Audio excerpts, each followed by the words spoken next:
بسم اللہ الرحمن الرحیم۔ آج کے درس میں ہم پڑھیں گے شکوہ بند نمبر 8 بند نمبر 9 کی مختصر تشریح اور اس کا جواب شکوہ بند نمبر 20 کی مختصر تشریح۔ ٹل نہ سکتے تھے اگر جنگ میں اڑ جاتے تھے، ٹل نہ سکتے تھے اگر جنگ میں اڑ جاتے تھے، پاؤں شیروں کے بھی میدان سے اکھڑ جاتے تھے۔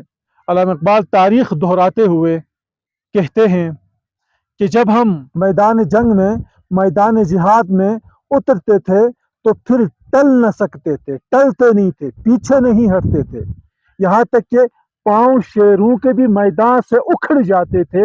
ہمارے سامنے مضبوط سے مضبوط قوت کیوں نہ آئے، شیر جیسی قوت ہمارے سامنے کیوں نہ آئے، ان کی قدمیں پھسل جاتی تھی، وہ تو منتشر ہو کر بھاگ جاتی، لیکن ہم ٹل نہ سکتے تھے، ہم نہیں ٹلتے تھے۔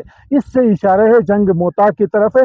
جنگ موتا میں صحابہ کرام رضوان اللہ علیہم اجمعین صرف 3000 مجاہد تھے اور مقابلے میں لاکھوں کے حساب سے دشمن تھے، لیکن وہاں مجاہدین پیچھے نہیں ہٹے، اڑ گئے میدان جنگ میں، میدان جہاد میں اڑ گئے، یہاں تک کہ آگے لاکھوں کی تعداد میں دشمن وہاں ثابت قدم نہیں رہ سکا اور وہ منتشر ہو کر مسلمانوں کی فتح یابی حاصل ہوئی۔ تو علامہ اقبال کہتے ہیں کہ اللہ، ہماری تاریخ یہی ہے، ہم میدان میں جب اتر جاتے تھے تو اڑ جاتے تھے، ہم نے بڑے بڑے لشکروں کو شکست دی ہے، تجھ سے سرکش ہوا کوئی تو ہم بگڑ جاتے تھے، تجھ سے سرکش ہوا کوئی تو ہم بگڑ جاتے تھے، تیغ کیا چیز ہے ہم توپ سے لڑ جاتے تھے۔ اے اللہ، کوئی تجھ سے سرکش ہو جائے، کوئی تیرے نافرمان بن جائے دنیا میں تو ہم بگڑ جاتے تھے، ہم آپے سے باہر ہو جاتے تھے، ہم اپنے غصے پہ کنٹرول نہیں پا سکتے تھے جو صرف تیری نافرمانی کرے۔ تیغ کیا چیز ہے توپ سے لڑ جاتے تھے، یہ تیغ کیا چیز ہے، تلوار کیا چیز ہے، ہم توپ سے لڑ جاتے تھے۔ اس سے ٹیپو سلطان کی طرف اشارہ ہے۔ ایسٹ انڈیا کمپنی نے ٹیپو سلطان کے اوپر حملہ کیا، ٹیپو سلطان نے ان کے ساتھ مقابلہ کرتے کرتے آخر کار توپ سے لڑتے ہوئے جام شہادت نوش کی، لیکن وہاں ہار نہیں مانی۔ نقش توحید کا ہر دل پہ بٹھایا ہم نے، نقش توحید کا ہر دل پہ بٹھایا ہم نے، زیر خنجر بھی یہ پیغام سنایا ہم نے۔ ہر دل پہ نقش توحید کا بٹھایا، اپنے معاملات اور اپنے اخلاقیات کے بل بوتے تھے، زیر خنجر بھی یہ پیغام سنایا ہم نے۔ اس سے حسین رضی اللہ تعالیٰ عنہ کی طرف اشارہ ہے۔ اس کا محاصرہ تھا، رات کو اپنے خیمے کے اندر بیٹھ کر نماز تہجد ادا کر رہے تھے۔ تو ہی کہہ دے کہ اکھاڑا در خیبر کس نے، شہر قیصر کا جو تھا اس کو کیا اثر کس نے۔ اس سے علی کرم اللہ وجہہ کی تاریخ کی طرف اشارہ ہے کہ در خیبر، یہودیوں کی آبادی خیبر کا القدس کا جو دروازہ تھا، بڑا گیٹ، عام تاریخ میں آتا ہے کہ اس ایک گیٹ کو کھولنے کے لیے تقریباً 100 سے زیادہ لوگوں کی ضرورت پڑتی تھی کہ وہ گیٹ کو کھولیں اور بند کر دیں، لیکن علی کرم اللہ وجہہ نے جب خیبر فتح کرنے کے لیے گئے تو وہاں پر اکیلے ہی اس دروازے کو اکھاڑا اور انہوں نے جو خندق بنایا تھا، خندق کے اوپر دروازے کو بچھایا، مسلمانوں کی فوج اس دروازے سے ہو کر اندر قلعے میں داخل ہو گئی۔ تو کہتے تو ہی کہہ دے کہ اکھاڑا در خیبر کس نے، شہر قیصر کا جو تھا اس کو کیا سر کس نے۔ قیصر یعنی قسطنطنیہ کو کس نے سر کیا، قسطنطنیہ کو، اندلس کو کس نے فتح کیا، اندلس کو فتح کر کے وہاں 700 سال حکومت کس نے کی، 700 سال تک وہاں توحید کا علم کس نے بلند کیا، جبکہ اس سے پہلے اندلس میں، قسطنطنیہ میں، شہر قیصر میں کفر و شرک ہو رہا تھا۔ اے اللہ، تیرے دشمن وہاں آباد تھے، توڑے مخلوق خدا بندوق کے پیکر کس نے، توڑے مخلوق خدا بندوق کے پیکر کس نے، توڑ کے رکھ دیا کفار کے لشکر کس نے۔ اے اللہ، ہم وہ لوگ ہیں، مسلمان وہ لوگ ہیں جنہوں نے مخلوق خدا بندان، جو تھے تو مخلوق لیکن اپنے آپ کو خدا بنائے بیٹھے تھے، یا تو وہ خدائی کا دعویٰ کر رہے تھے یا تو وہ ایسے قوانین بنا رہے تھے کہ جو قوانین آپ کے قوانین سے متصادم آ رہے تھے، قوانین سے لگ رہا تھا کہ وہ اپنے آپ کو خدا بنا بیٹھے ہیں، لیکن ان کو کس نے توڑ دیا، توڑ کے رکھ دیے کفار کے لشکر کس نے۔ کفار کے ہزاروں میں، لاکھوں میں لشکر جب مسلمانوں کے مقابلے میں آتے تھے تو اس کو کس نے توڑا؟ یہ سب امت محمدی کا کام تھا، یہ سب مسلمانوں کا کام تھا۔ کس نے ٹھنڈا کیا آتش کدہ ایران کو، کس نے ٹھنڈا کیا آتش کدہ ایران کو، کس نے پھر زندہ کیا تذکرہ یزداں کو۔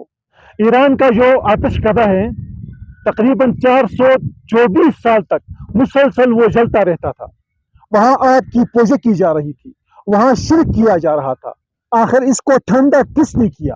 آتش کدہ کو ختم کر کے وہاں توحید کا علم کس نے بلند کیا؟ کس نے پھر زندہ کیا تذکرہ یزداں کو؟ وہاں پہ جہاں اے اللہ تیرے نام لینے والا کوئی نہیں تھا، وہاں تیرے نام کو کس نے بلند کیا؟ تذکرہ یزداں کو ایران میں کس نے بلند کیا؟ ہم ہی تو تھے، ہم ہی مسلمان تو تھے، ہم ہی امت محمدی تو تھی۔ لیکن آج ہم دیکھتے ہیں تو ہمارے ساتھ ہر جگہ ظلم ہو رہا ہے، جہاں کہیں بھی جا رہے ہیں ہمیشہ ہم مسلمان ہی ذلت میں ہیں۔ اے اللہ، ہمارا یہ شکوہ ہے آپ سے کہ ہمارا تاریخ یہ ہے، ہمارے کارنامے یہ ہے، ہماری کارکردگی یہ ہے، اس کے باوجود ہم دنیا میں ذلیل و خوار کیوں ہو رہے ہیں؟ جب علامہ اقبال اللہ تعالیٰ سے یہ شکوہ کر رہا ہوتا ہے، پھر اس کا جواب شکوہ بھی خود دے رہا ہے بند نمبر 20 سے۔ میں کہتے ہیں ہر کوئی مست میں ذوقتاً آسانی ہے، ہر کوئی مست میں ذوقتاً آسانی ہے، تم مسلمان ہو یہ انداز مسلمانی ہے۔ آگے سے جواب آ رہی ہے ہر کوئی مست میں ذوقتاً آسانی ہے، ہر کوئی مست میں، ہر کوئی سستی اور کاہلی میں پڑا ہوا ہے آج مسلمان، ہر کوئی شراب کے نشے میں دکھ ہے مسلمان، اور ذوقتاً آسانی ہے، ہر ایک آسانی ڈھونڈ رہا ہے، سہولت ڈھونڈ رہا ہے، مشکلات کا سامنا کرنا کوئی گوارا ہی نہیں کرتا ہے۔ تم مسلمان ہو یہ انداز مسلمانی ہے، تو اپنے آپ کو مسلمان کہلاتے ہو، یہی انداز مسلمانی ہے کہ جو تم کر رہے ہو، سستی کاہلی، ہتھیار تک جہاد کے لیے ہتھیار تک نہیں اٹھا سکتے ہو، یہی تم مسلمان ہو، یہ انداز مسلمانی ہے۔ حیدری فقر ہے نہ دولت عثمانی ہے، تم کو اسلاف سے کیا نسبت روحانی ہے، تمہارے پاس علی رضی اللہ تعالیٰ عنہ کی طرح نہ درویشی ہے اور نہ عثمان کی دولت ہے، دولت تمہارے پاس ہے، مال بہت ساری ہے، لیکن عثمان کی طرح تم مال کو جہاد میں خرچ نہیں کر سکتے ہو۔ تم کو اسلاف سے کیا نسبت روحانی ہے، تمہیں اسلاف صحابہ سے کیا نسبت روحانی ہے، ان کے اخلاق، ان کے معاملات، ان کی جرت، ان کی بہادری کچھ اور ہے، تمہاری بہادری کچھ اور ہے، تمہیں ان سے کیسے نسبت ہو سکتی ہے کہ تم ان کا تاریخ دہرا کے کہتے ہیں کہ ان کا یہ تاریخ تھا تو ہمارے ساتھ بھی انصاف ہو۔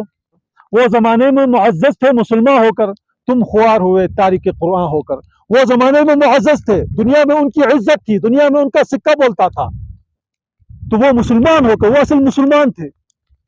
قرآنی جو احکامات ہے، 500 احکام جہاد پہ جو نازل ہوئے ہیں، اس پر وہ عمل کر رہے تھے۔ تم خوار ہوئے تارک قرآن ہو کر، تم خوار اس لیے ہوئے ہیں کہ تم نے قرآن کو چھوڑا ہے۔ قرآن کو صرف حفظ میں پڑھنا، قرآن کو ترجمے میں پڑھنا، تفسیر میں پڑھنا، یہ عامل قرآن نہیں ہے۔ عامل قرآن وہ ہے جو قرآن پہ عمل کرے، قرآن کے 500 آیات جو جہاد کے ہیں اس پہ عمل کرے، جہاد کے لیے نکلے۔ آج کوئی ہے تم مسلمانوں میں سے جو جہاد کے لیے نکل سکے، جہاد کے لیے تلوار اٹھا سکے، جہاد کے لیے قدم بڑھا سکے؟ تم مسلمان ہو یہ انداز مسلمانی ہے۔ اپنے اداؤں پر غور کریں، پھر آئیں میرے در پہ شکوہ شکایت کرنے۔ یہ تھا شکوہ بند نمبر 8 اور 9، اس کا جواب شکوہ بند نمبر 20۔ ابھی جو کہ بارش ہو رہی ہے، آپ دیکھ رہے ہوتے ہیں، یہ بابسل ٹاپ ہے، یا اگر اس طرح کی بارش ہو گئی تو اولے پہ جاتے ہیں، پھر بندے کو کہیں سہارا لینا بہت مشکل ہوتا ہے، تو اس لیے ہم بھاگ رہے ہیں۔ السلام علیکم ورحمۃ اللہ وبرکاتہ۔